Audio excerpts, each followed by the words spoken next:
Hello, everyone. Let me get my opening slide on the screen. There we go. Hello, everyone.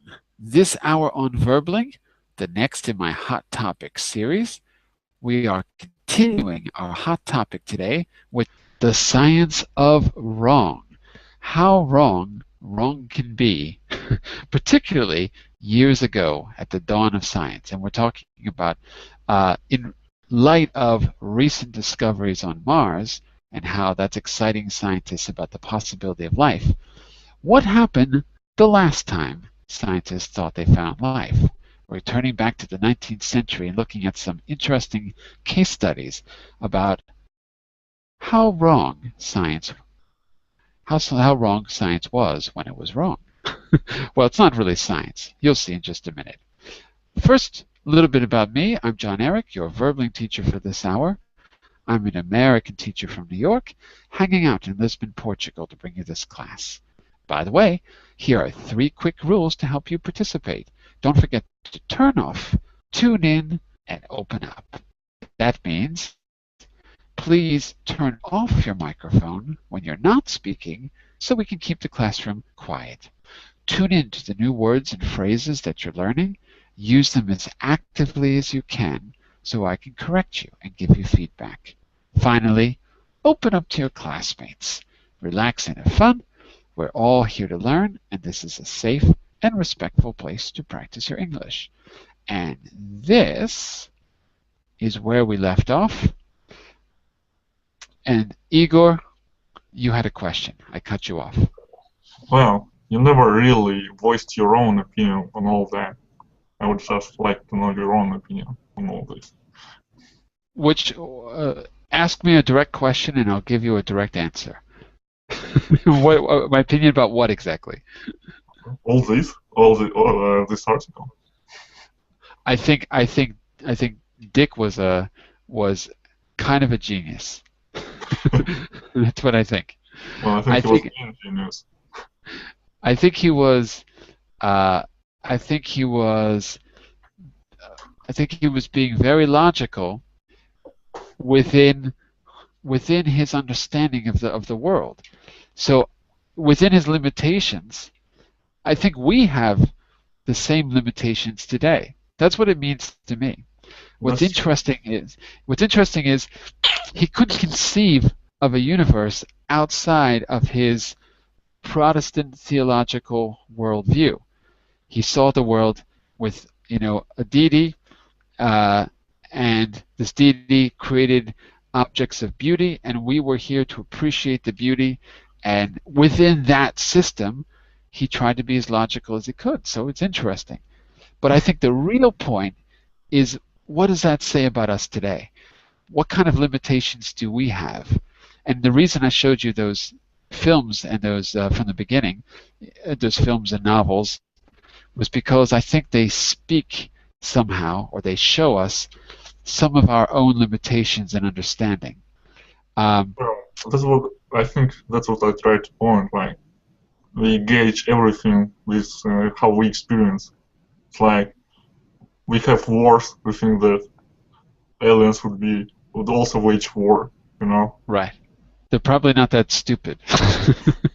They're probably smarter than us. We have beautiful views. Others would have beautiful views too. Well, we think we're smart, so aliens would be just as smart as we are, if not smarter, and anything like that.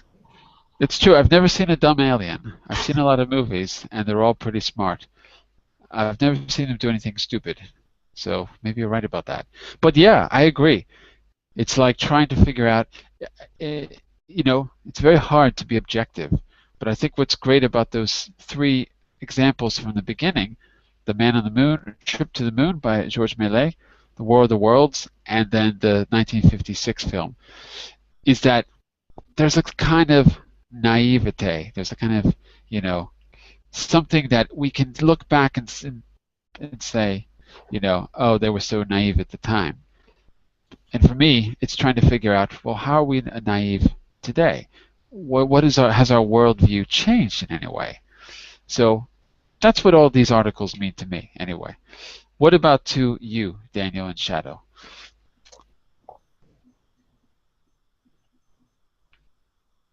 Silence.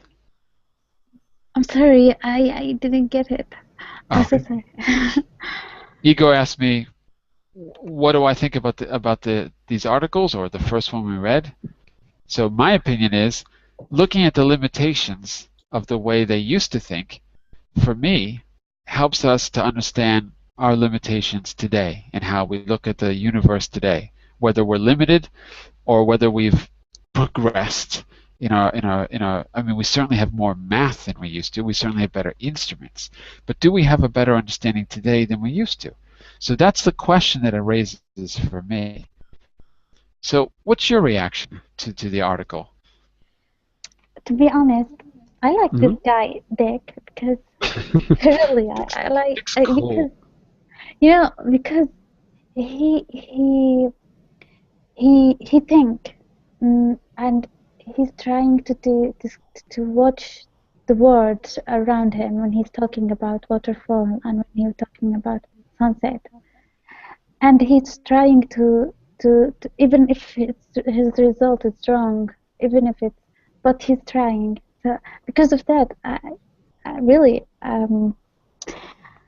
I don't know about if there is a life in another space or another place, because we just live in just a tiny part of this universe, and maybe if there is a life also in Earth or near to us, and we didn't know, or we didn't discover these things because we don't have this knowledge.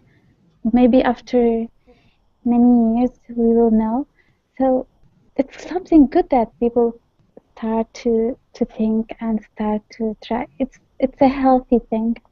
Yeah, I think one great thing is that he's at least trying, because at the time there was a lot going on, actually, which we'll read about in the next article. There was a lot going on, first of all, socially. There was a lot going on at the time that, and instead of being concerned with, smaller issues, let's say, some which are very important. Maybe he's trying to run from the life that they are, and to discover the world. Maybe this is a way, like. But at least he's curious, and he inspired others to be curious as well.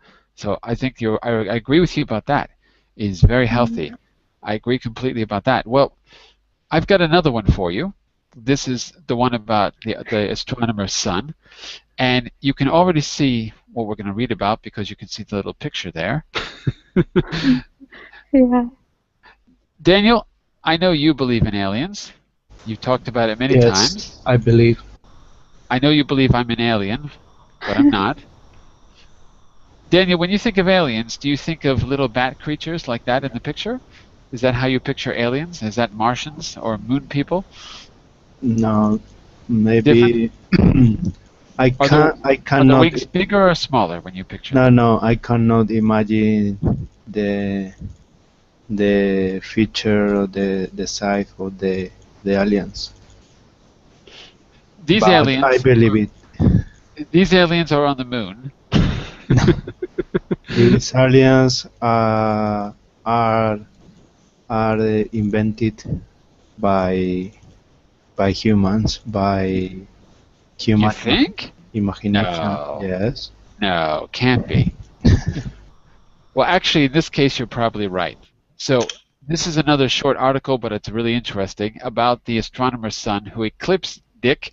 Let's find out why, and then we'll do that in the first 20-25 minutes, and then we'll be talking about both articles and about what we think about life in the universe afterwards. So I'll start us off, and then I'll just go around the room. According to not Phil Collins, no, that's the guy from Genesis. According to Paul Collins, in his book, Banvard's Folly, 13 Tales of People Who Didn't Change the World. On August the 21st, 1835, the New York Sun, that's a newspaper, dropped a bombshell of a story. Astronomer Sir John Herschel had erected an enormous telescope in South Africa that would magnify celestial bodies an astounding 42,000 times. And when he pointed it at the moon, he saw fields of poppies. What did he see on the moon? Puppies. Puppies. What are poppies? Plants. Plants. Yeah, the things that you make heroin out of. Poppy plants. You extract them to make drugs. But they're also bright red flowers, really, really bright. Maybe Okay. he was on puppies. Maybe he was. Maybe he was smoking poppies. You don't know. Let's find out. Actually, going to find out what he was on. Igor, take it away. Next one. Okay, it was all just a hoax, but the issue solved like mad. And so The for issue days, meaning the issue of the newspaper. yeah, no. Issue meaning, okay. And so 4 days later, the paper dropped another bombshell. Herschel next saw bison on the moon. Okay, he was on drugs really. And not just bison, but monsters of bluish lead color. Lead. Bluish lead color. What's lead? Lead is that soft metal, I see. like what's supposed to be inside of a pencil to write with. I see. Bluish lead color, about the size of a goat, with a head and beard like him, and a single horn, slightly inclined forward from the perpendicular. Not only that, but bipedal beavers, as tall as humans, based on the sun's account. Okay? Bipedal beavers. Big beavers, bisons, and bluish lead people. By the way, Bluish lead goats. bipedal means like they were walking like we do, like with 2 legs. Because pedal and bi means 2, bipedal, 2 feet. Yeah. Yeah. Two-footed beavers as tall as people. Based on the sun's account, Collins describes them skating gracefully among their villages of tall huts, which all had chimneys, showing them to be acquainted with the use of fire. Beavers who knew how to make fire. That's what's on the moon. Okay? Got that, everyone? Fire-making beavers. Fire without oxygen. That's Fire great. without oxygen. Well, he didn't know that. Shadow, take it away. Third one. Then, on August 20th, came the kicker. Herschel had spotted human up there on the moon, 4-foot-tall humans, with short and glossy colored hair, and had wings composed of a thin membrane. The Sun reported they had both Giant. pearl giant Sapphire. Which is a precious stone, a blue gem. Is a sapphire. Giant sapphire pyramids, and apparently had a fondness for Cucumbers. cucumbers. You know, like when you make a salad, you put cucumbers in the salad. Mhm. Yum, cucumbers. Yum. Perhaps more importantly for the Wexter journalist Richard Adams Locke. a descendant Yes. of philosopher John Locke and some publisher Moses Beach. The New York Times and New York Evening Post endorsed the claims as entirely plausible. Plausible. So it seems a good time as any for the men to compile their stories into a book. Great astronomical discoveries lately made by Sir John Herschel at the Cape of Good Hope, 60,000 copies of which sold out in a flash. In a flash. The book sold so quickly, it was like a flash of lightning. Boom! 60,000 copies sold. That's pretty good for 18 whatever year that was. So he was a con man. He was a con man. Oh, so he think that those alien, who's the one who built the pyramids? He thinks the aliens built the pyramids, except it was a hoax. What's a hoax? What's a hoax? H-O-A-X.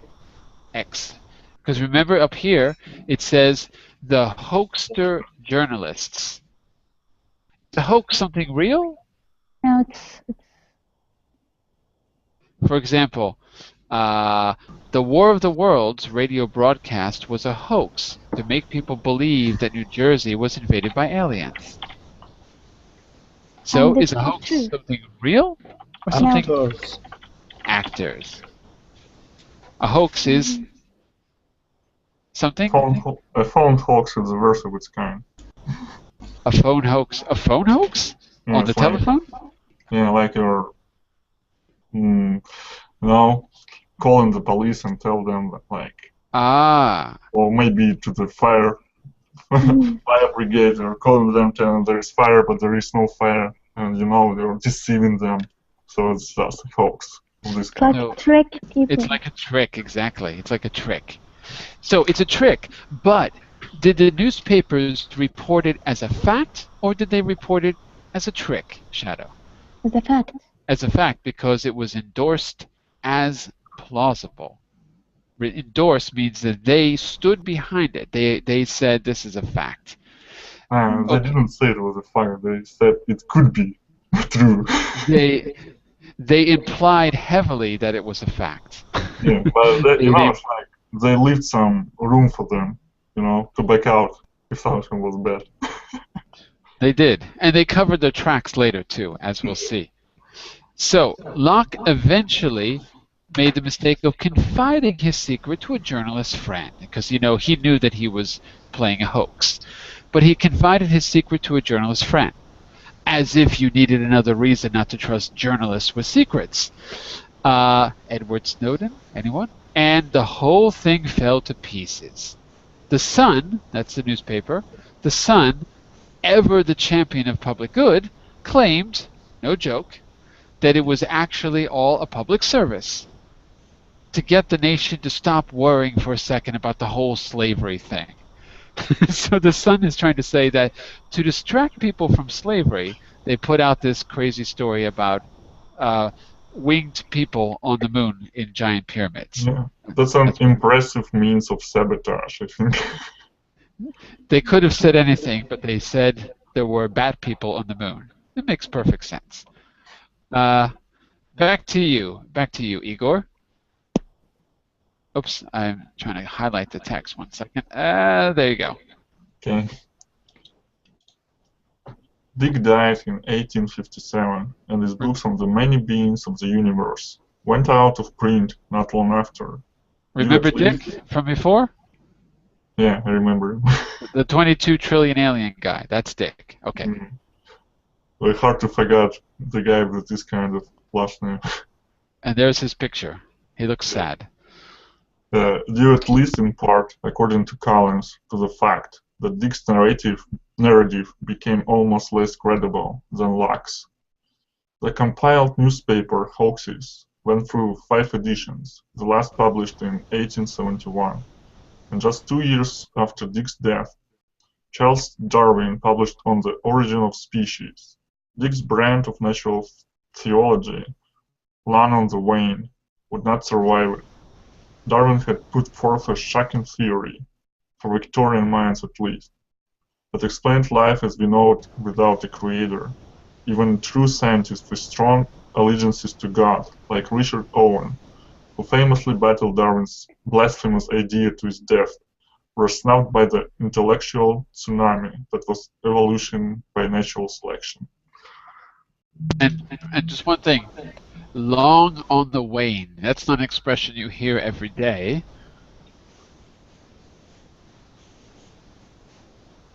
Long on the wane.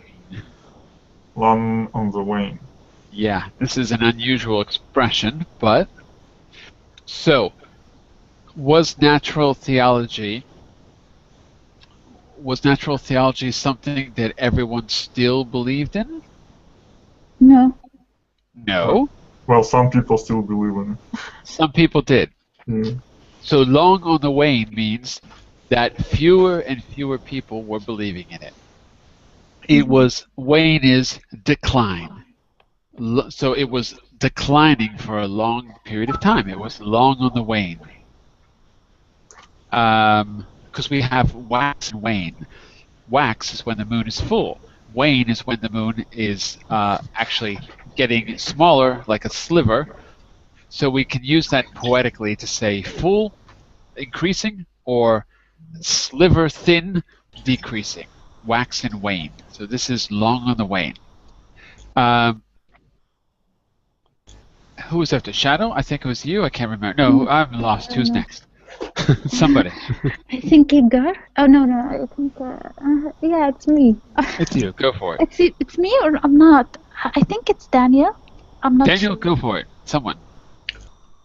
Today, it seems extraordinarily unlikely that the solar system is home to 22 trillion beings scattered across the planets and asteroids, unless they're microbes. Microbes. But one of Dick's ideas strikes me as a particularly insightful.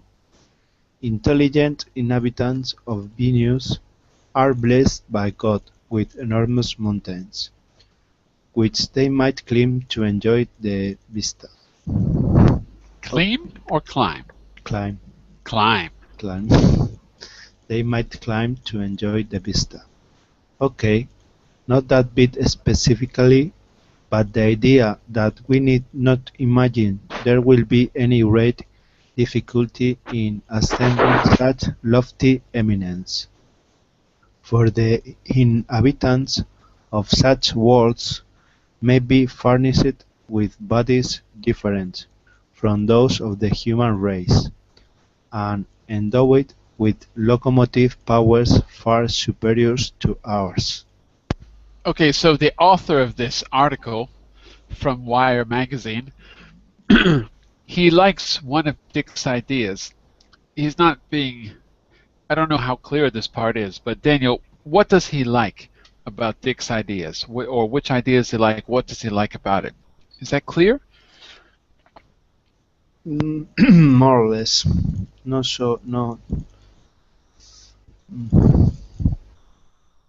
too clear. You tell me what your impression is. Because he says, okay, one of Dick's ideas is insightful, and then he talks about the inhabitants of Venus that Dick describes. So why do you think the author feels that that's insightful, meaning that he has a good idea about it, or that it's not an idea we should completely ignore? In your opinion, of course. It's an idea to forget. No, but he's saying it's not an idea to forget. He likes this idea. So why do you think this idea is one that maybe is not so bad? It's not the specific point about Venus, but let's help him out, class. Why do you think that the author likes this idea? What does he like about it? It's not in the article. You have to kind of use your imagination a little bit here. What do you think he's trying to say? Well, he's trying to say that all these things, like Dick's mentioned, and even this Kahneman, it's like people now realize that we should think outside the box. There you go. Thinking outside the box. What box? What's the box? A box of our own existence, I think. So, kind of the way we...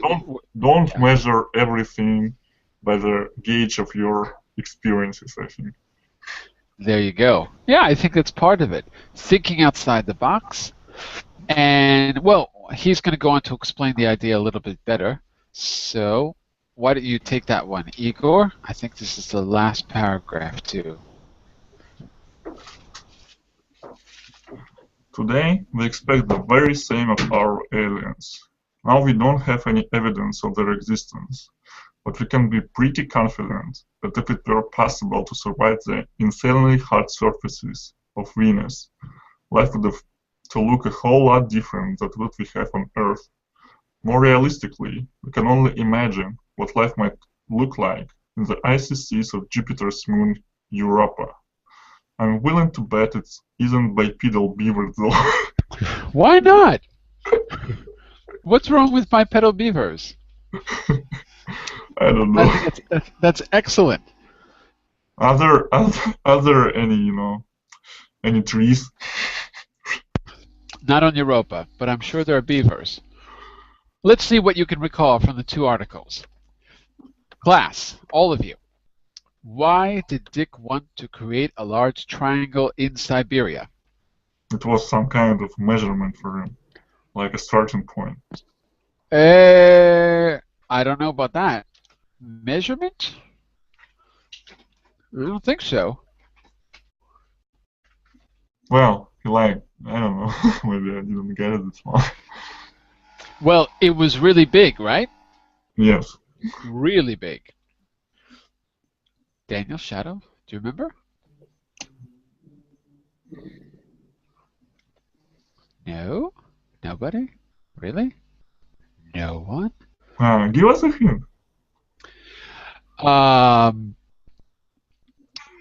The shadow. I'm looking at Shadow and I said the shadow. the triangle was really big. If it was really big, we couldn't see it because we're here on Earth, but who could see it? Aliens. Aliens. So why did he build the triangle? It's like a sign for aliens. It's a sign for aliens. You know, like you see those newspaper reports about, or those tabloid reports about crop circles. Yeah. So what do you think about it? I thought it's an alien also. I think it's an alien with very good shoes who can walk around in a circle and get the picture in the newspaper. I think it's Dick messing around with us from the afterlife. You think what? Oh, it's him. Yeah, he's sending us a signal. He's on Europa right now, sending us a signal. Hey, life's great out here. There's 22 trillion aliens with me. We're having a party.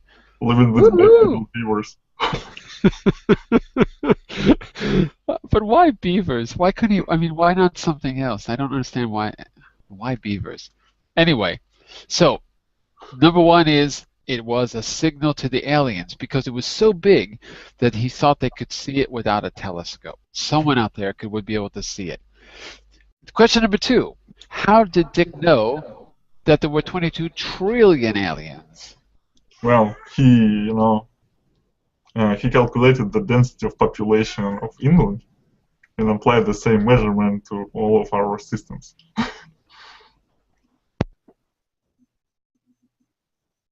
So that's how he got this ridiculous number. Correct. He extrapolated from England. How did he know? Now, this is a different kind of question. Daniel, this one is for you. You're too quiet. No. This one's for you. I don't know. Daniel, this is for you. How did he know that there was life outside of Earth? Maybe God tell him. You know what? I think that's the right answer. Because God told him so. God said, I created all this stuff. I didn't do it for no reason. Therefore, there's got to be life out there. So if there's life here, there's got to be life everywhere to appreciate the beauty of God's creation. I think so. By the way, if there is God, it's kind of difficult to imagine, still difficult to imagine the God to create just humans and not anybody else. Also, whose standard of beauty is he talking about, too? He keeps talking about the beauty of creation, but... Well, I think this beauty was kind of metaphorical to him, but I think he also thought that God thought it was beautiful. So it should be beautiful. It must be beautiful because God says so. I saw a beaver once. I don't know if it was beautiful. It was fuzzy. It was kind of nice. I wouldn't pet it, but I don't know. Was True or it Mr. false? Life? True or false? Dick was the first scientist to argue. Should say 1-2. Dick was the first scientist to argue that life existed elsewhere in the solar system. True or false? I don't know. I read this before, but I don't remember. I think it's false. False is correct. He was not the first scientist by far. Remember that expression Yeah. that you read? I think- Go ahead, Daniel. I think it's false too. Dick was a scientist. Okay, but at the time, no one was a scientist. I mean, he was as close as maybe we could get at the time. Well, Because- Newton was a scientist. Say again? Newton was a scientist. Yeah, but he was an exception. Right? Well, There what was- about Darwin? Darwin was a scientist. Yeah, but Darwin was later. I mean, Newton was a complete anomaly. There's been no one like him before or after that we know of, right? Like he was just completely abnormal. Well, I think Leonardo da Vinci was a scientist, but he came long before this Mr. Dick. Was he a scientist? He was definitely interested in like natural science, like observing nature. That's Yeah, true. He was kind of really multi-talented, but he would fit the definition of scientist, I think. But he seemed to be more of like a, because I mean, say he did he work a lot with he worked a lot with like descriptions, right? But Newton was different because he invented calculus. He invented his own math because he couldn't find a way to do math that calculated motion in space. So he invented his own. He's quite unique. But there was no one else on his level, at least not that I know of. But anyway, the answer is, as you said, Shadow, false. Shadow, do you remember that expression that was used when you were reading about that part? Far from it. Far from it, right. So not only wrong, or not only right, but far from it. So really wrong or really right, far from it. Okay, in the second article, true or false? Herschel created an enormous telescope in South Africa that could magnify planets to an astonishing 42,000 times. True or false? False. True. It's false. True. Uh-oh. Uh-oh. Daniel says true. Igor says false. Shadow, what do you say? False. False. 2 falses and 1 true. Daniel, prove it's true. I can't remember in the article. It was the reason because Herschel write to justify to his stories about because he create an enormous telescope. That's true that they were written. But were these stories true? Igor, is that your cat? I heard a cat. Yeah. Yes. Igor, do you have a webcam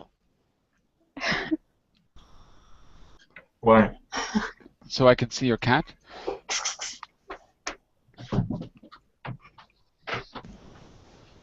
I guess that's a no. We'll have to be satisfied. Oh, there we go. Let's make it big for everyone to see. Let's make it big. Look at that. Wow. I'm going to take a screenshot. Hold them up. I'm going to take a screenshot.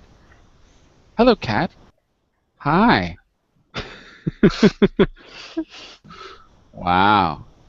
That's an amazing cat. Igor, can I have your cat? How much? How much? I'll trade you my cat, which is similar but not as good. My cat is it's got some issues. He's a cat with issues.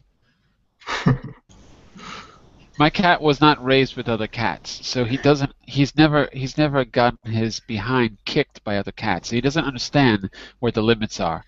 So he uses his claws all the time. He doesn't understand that inflicting pain is a bad thing. Because he was never beaten up by his brothers and sisters when he was younger. So you think it's a fair trade? I think I want to get rid of him, and I like your cat better. He's part Siamese like your cat, but he's a mixture of Siamese and European. So he's got the same eyes, but he's got the European striped things. There you go. Sounds like a nice cat, but kind of too violent. He's to my a good liking. one. He needs Thorazine or something. I don't know. But other than that, he's okay. So, Daniel's saying true. Ego and Shadow, can you prove that it's not true? Because you're saying it's false. Shadow, go ahead if you. Can you prove that it's false? Yeah, it's because he said in the article it was just a hoax. There you go. Daniel, Yes? it was a hoax.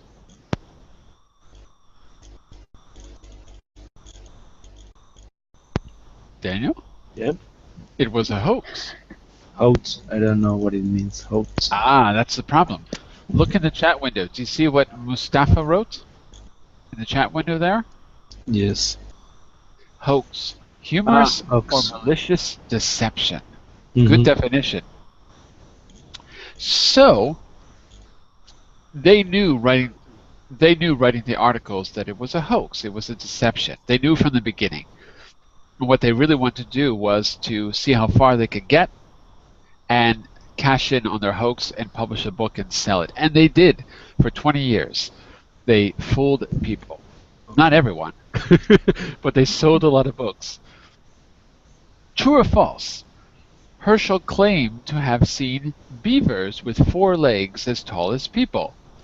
True or false? False. False. True. Why? True. Bipedal. Exactly. Ah, yeah, bipedal. They were bipedal. They didn't have Bipedal. 4 legs. They had 2 legs. That was the question with a trap. It was a trick question. Oh, I thought it's true. The beavers had 2 legs because they were bipedal, not quadrupedal, but bipedal. 2 legs. So it's actually false. Last question from article number 2. Do we now have evidence of the existence of life on Venus? Because he's talking about Venus at the end of the article. Well, it would make a lot of stir, you know. So, do we have the evidence? No? Yes? Well, maybe No. we have, but the regular public doesn't know about it. Oh, yeah, you and Frankie are in on the conspiracy theories, right? The truth is out there, like the X-Files. Mulder. So what does he say about Venus at the end of the article? Not that there's the existence of life, but what does he say? Remember that part? Says that, Big mountains. He talks about the mountains, right?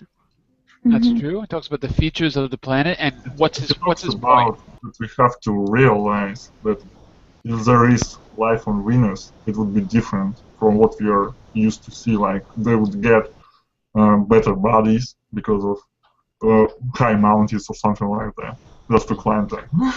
That's it. That's it. So he's trying to. He was kind of like one of the first people to really imagine that life would have to be different because the environments were so different. So that's already kind of a step forward.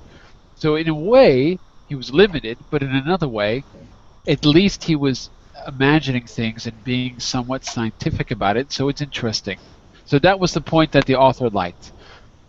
Final question is an overall question for the whole class, both articles. True or flass? Uh-oh. Not flass. Hold on. Let's fix that. There we go. True or false? Life can only exist on Earth according to both authors. Why or why not? No, false. So False. go ahead.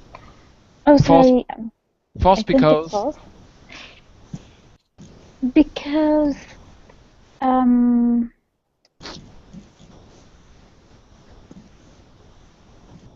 we can only imagine life.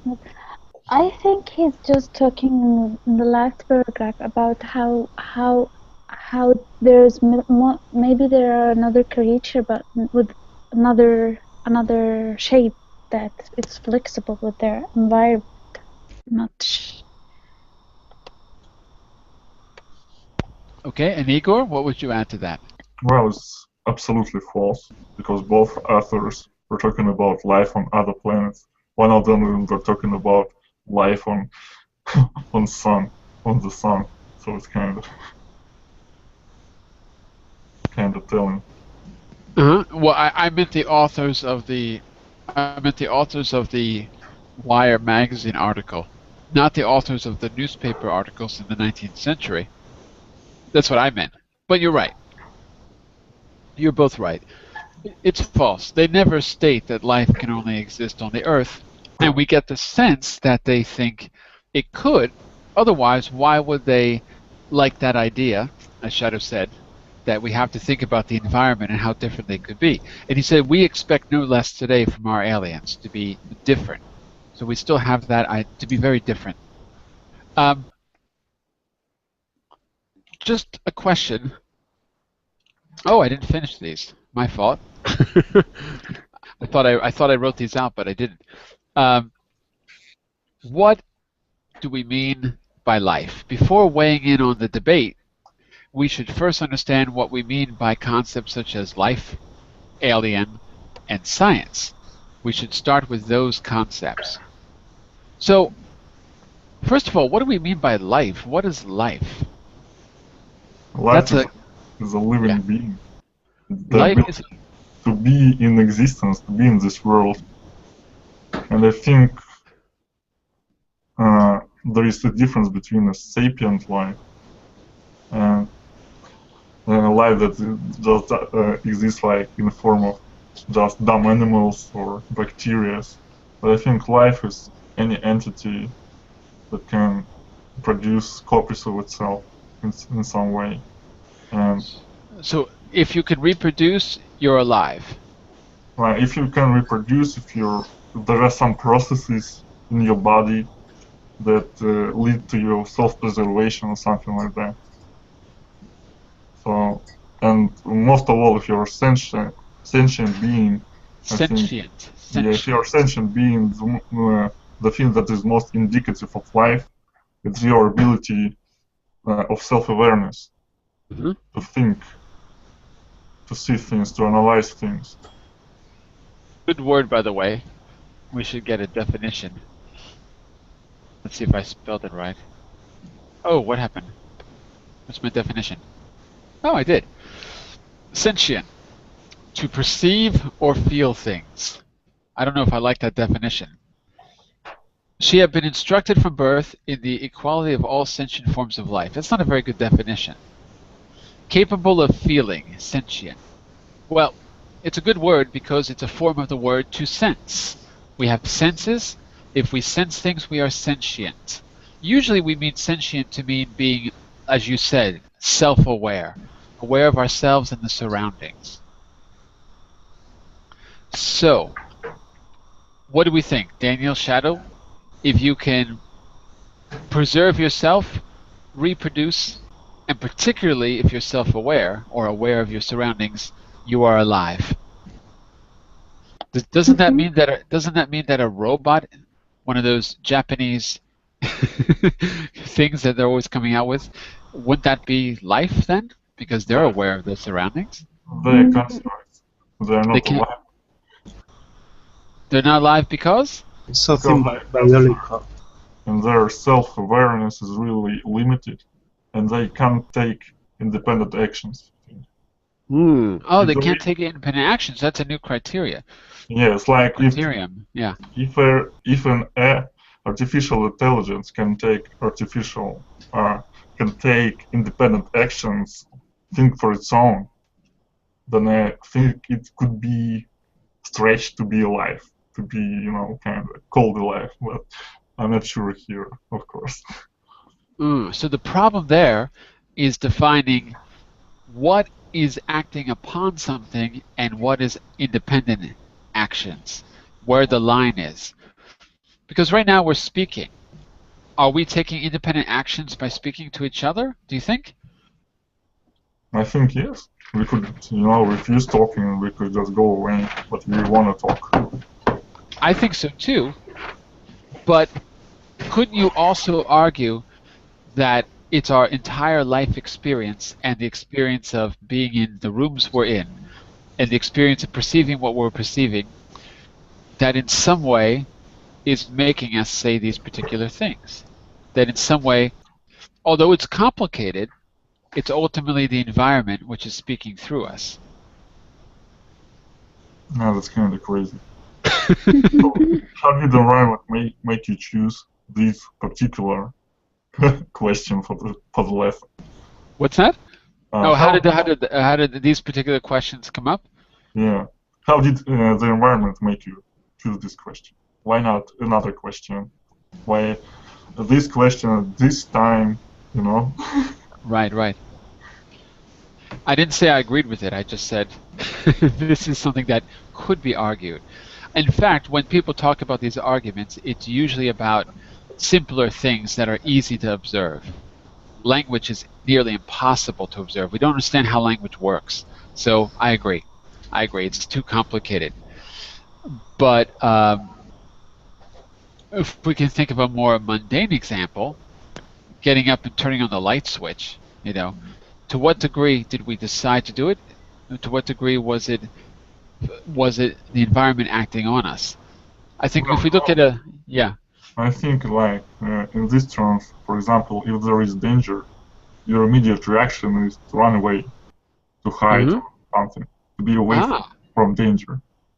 But you still can choose consciously to stay there and don't give in to the temptation to just run away or hide. So I still think it's... So overcoming instinct is a sign of...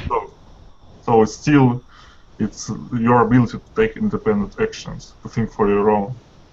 To think on your own or for yourself. To be more than just an animal.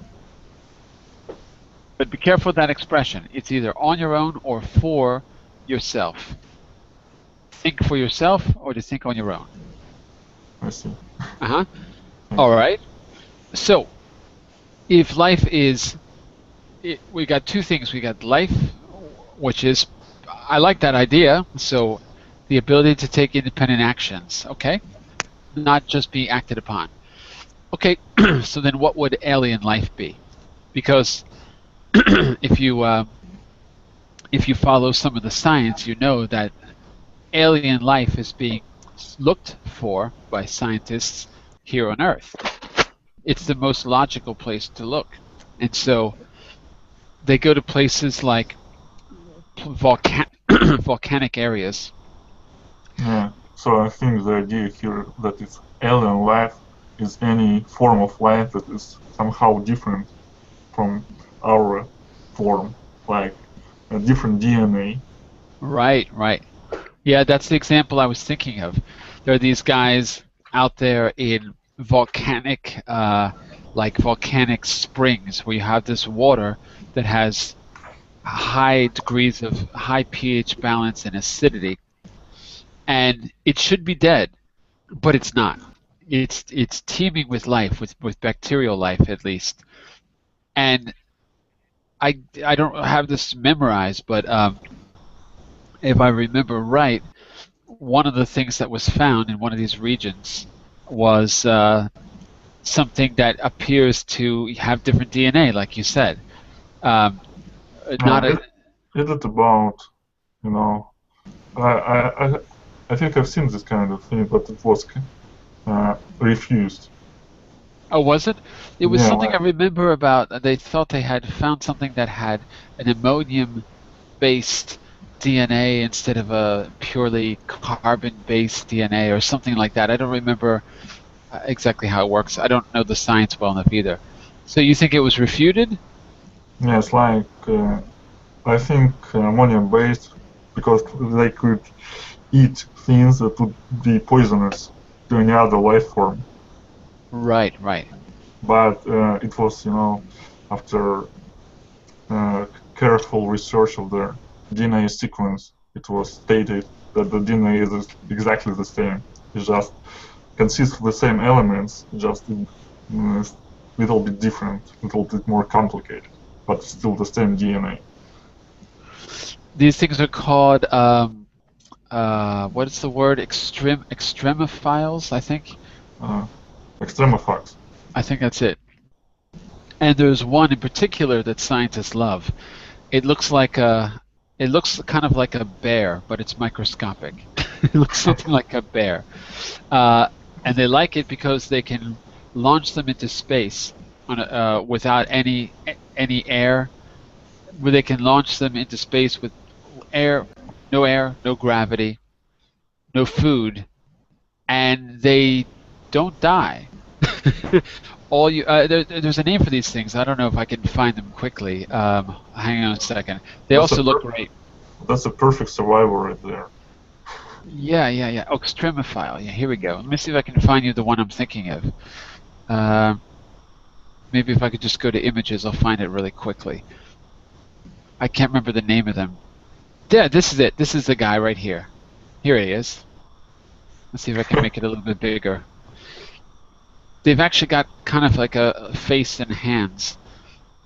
This guy here, he's got kind of funny little claws and something like a face. Let me see if I can zoom in a little bit. Hold on. Extremophiles. Let's see, we got his name. Okay, yeah, fine. Oh, where's the picture? Oh, anyway. Anyway, that's definitely the picture I'm looking for.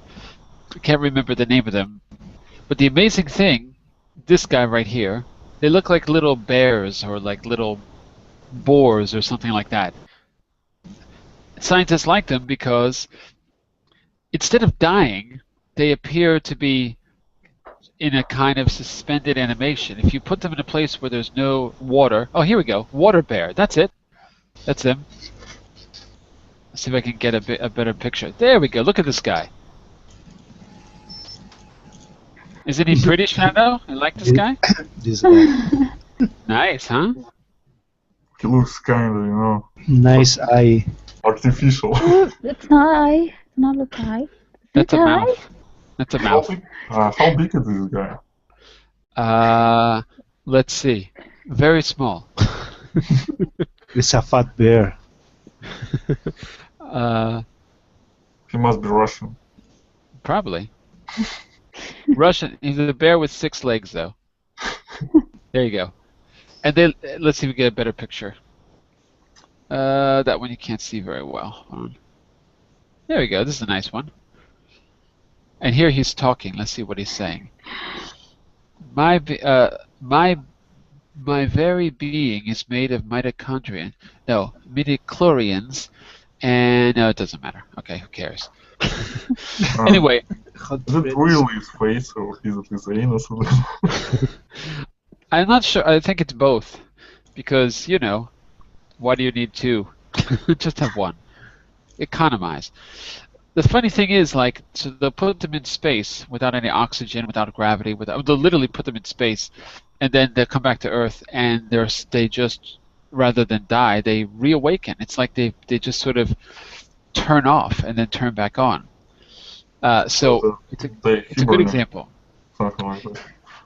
But it's not really hibernation because they have no vital signs. I mean, they're dead. They just don't. They're like as if they've just died.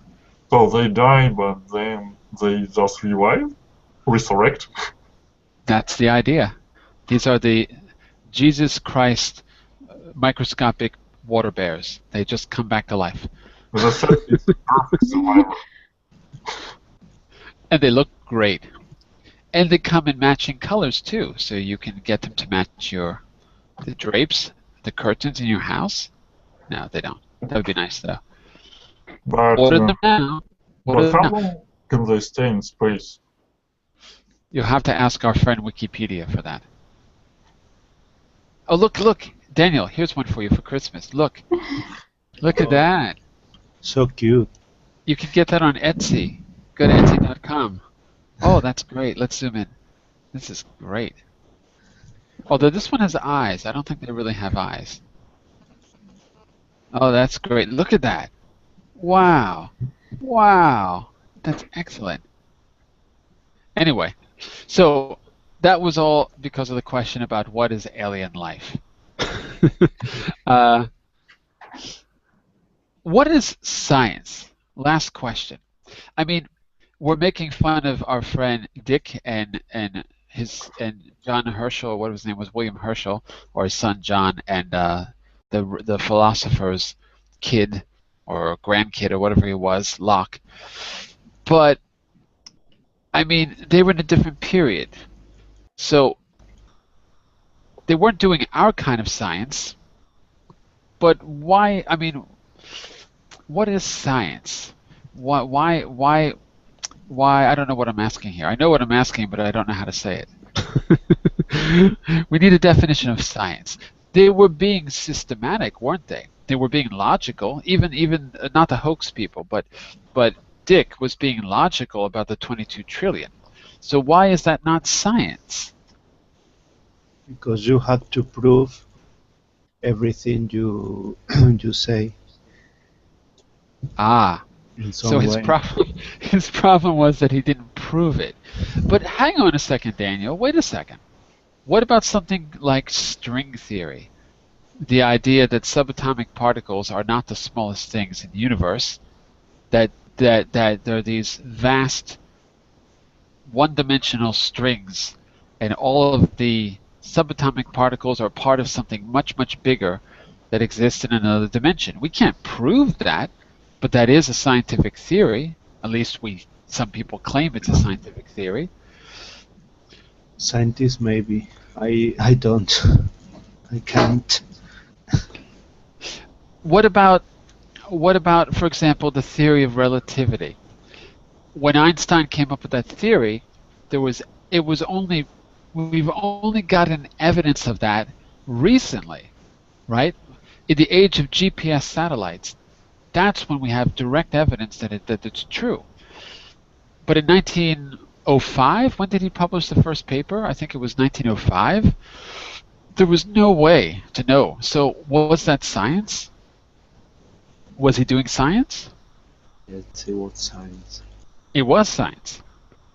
But he couldn't prove it. No need to prove it. I think science is trying to use your tools, I mean thinking tools, to discover the world. I mean, no need to prove it, and because of that it's become first theory, then it's become after that a fact, if you're still searching. So for you, Dick was a scientist. I think anyone who's trying to discover anything and is trying hard and using many tools for that, it's a thinker, it's a scientist. It's just. What about people using astrology? They're using tools. You can buy software to calculate what planet will be in what house at what time. But is that science? I don't know the answer. I'm just asking you, all of you. I think it is also science. So, in my personal definition, science is the process of defining the reality or something like something that is observed, defining it with your own, conclusions, like your own logic, and then the real work begins. Make it seem logical. Finding as much evidence as you can. It doesn't mean that you will find all the evidence you need, but it's like searching for this evidence. You need to search for it. So it's like bringing up and putting up a theory, and then doing whatever it takes to prove it. Whatever it takes. What do you mean? just that part I didn't understand. Whatever it takes to prove it. Well, everyone can come up with some crazy theory. I can say a lot of things. And it would not be science because they are not logical. They're just, Okay. There is no ground behind it. But, for example, if I come up with a crazy theory and come Like up with a bipedal crazy, beavers on the moon? and come up, and later I come up with a pretty reasonable explanation to this crazy theory and make it sound like this crazy theory is not really so crazy, Right. then it would be science. So the ends justifies its means, as long as it's logical. Do you think there's enough science in the world today? Last question, we've got to stop, but what do you think about the science that's being done today? Do you think that we're culturally scientific and logical, or do you think we're just as limited as we were in 1830, what was it, 1835, when Dick was around? Well, personally, I think that people who are devoted to science, there are much more people of this kind. But the real problem is that ordinary people, they usually don't care about these things, and there is a real gap between the best of minds and regular minds on Earth. So is that an education gap? It's not an education gap, but the understanding gap. I think regular education is good for everybody, but there is so much more. You can be a scientist, and scientists usually know much more things about the nature and everything like that. Well, on that note, I have an appointment with a bipedal beaver, so I've got to stop now. I hope that you found some of this amusing, and I hope that the language wasn't so difficult that it was impossible to understand. One thing that you can do, just to finish up, is I've got a page down there that says homework, and it has a few charts. On page 13, you'll see a chart for keywords, collocations, word formation. Two of those should be pretty obvious. Keywords are the important words from the article, and there's a space there to give a context and write the keyword. In fact, I have to add some more to that. And the word families, noun, verb, adjective, adverb. What I'm trying to do here is to give you a suggestion about how you should format your own notes.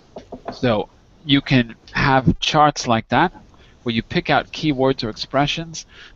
If they're words, new words, you can put them into the word formation chart, and I'll put that back on the screen so you can see what I mean here. And you can very quickly, using a dictionary or whatever you want, look at the different forms. Like we had the word sentient. So maybe we could say the verb is to sense, right? Because it comes, it's a related word. Sentient being. So sentient can be an adjective. What about sensical? Sensical is used to mean logical, like having sense. That makes sense. That's logical. So it's used in a different way. Okay, but it's a good example. So that would be one. So for a word like sensical, I would go up here to the keywords, and I'd put it in there with a context. So I'd put sensical, and I'd go out there and find a context for it that made it make sense, and then I would test myself on it later. A simple way to test, if you put this in a spreadsheet, is hide the definition, look at the word, try to remember what it means. Or hide the word, look at the definition, try to remember which word you were talking about. So homework down here is entirely up to you to go through the article and put in the keywords that were important, to fill in the word families of new words, not too many, but just a couple. And if you want, share it with me and I'll give you feedback. Okay? Maybe after class I can put a few examples for you. So think about that, because verbling is only going to be useful. I mean, you can practice, that's good, but you're going to forget 90% of what you're learning if you don't have some way to organize it in your notes and review it later. So I want to give you some ideas about how to do that. Okay? Questions or comments about that? or about the articles, send to me through the Verbally message system. And that's it for now, I guess. Have a great weekend. If you run into any of the 22 trillion aliens, send them my regards. And I will see you on Monday morning. Bye Thank you. for now, everyone. Bye. Would there be Bye-bye. any more of this kind of? What's that? Would there be any more of these lessons, of these kind of lessons? Because Every Friday. I like it. I really like it. I'm trying to do it every Friday of this kind. I'm trying. I asked Verbling to give me 2 hours every Friday. This week I had to fill in for someone. But if they do, because I think it's not enough time to read and discuss in one class, but every Friday. And if there's something particular you want to talk about, just let me know, and I'll try to turn it into a class. Okay? Okay. Thank you. There you go. That's our Bye. deal. Bye. Have a good weekend. See you. Bye-bye. Thank you.